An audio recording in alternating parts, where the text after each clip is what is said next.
So I'm learning out here, daylilies are undemanding members of the lily family. Lifestyle expert Chris H. Olsen with us this morning. Thanks for waking up. I didn't know you knew so much about those. Yeah, you know, I just had a little hint. A little cheat sheet. I right do. here. Don't you tell everybody else. Okay, so obviously these are beautiful, and you're telling me that they're easy? Yeah, you know, they're daylilies, of course. Okay. Most of us are familiar with it because they are an old-fashioned perennial.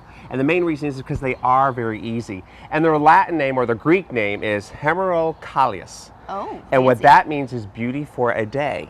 Okay. So if you look here, and like this is a perfect shot. This is opening today.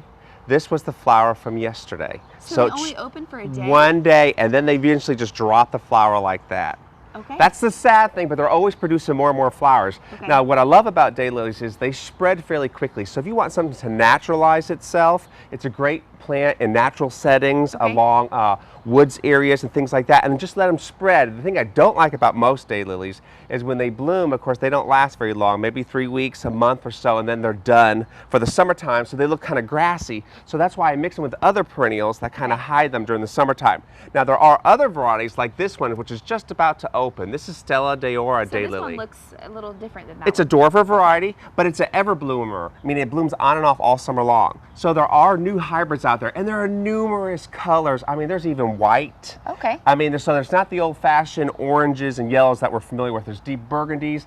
There's just amazing. There's pinks out there now, so you can choose any color you want. Now, how you care for them is they like at least 4 or 5 hours of sunshine. So if they get plenty of light in the morning, at least until noon or 1, they'll do great, or all afternoon sun is perfectly fine. But all day sun? All Bad day, idea? well, all day sun's fine, but they can take semi-shade as well. And what's easy about them is you pretty much are carefree. The only time you have to do anything to daylilies is, number one, if they start to bloom less, then it's time to divide.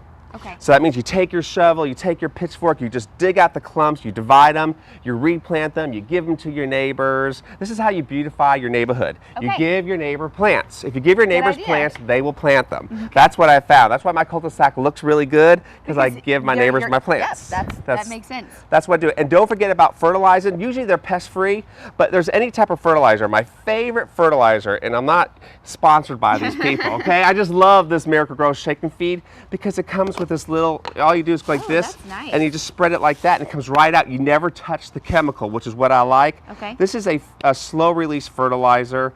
Also, Osmocote, when I plant them, I might mix that in the hole. And then a regular fertilizer, you have to look at the 3 numbers. So on the back of this bag, you can see the 3 numbers right there. If you can see that. The middle number is the blooming power. So you want the highest number. This is 22, pretty high.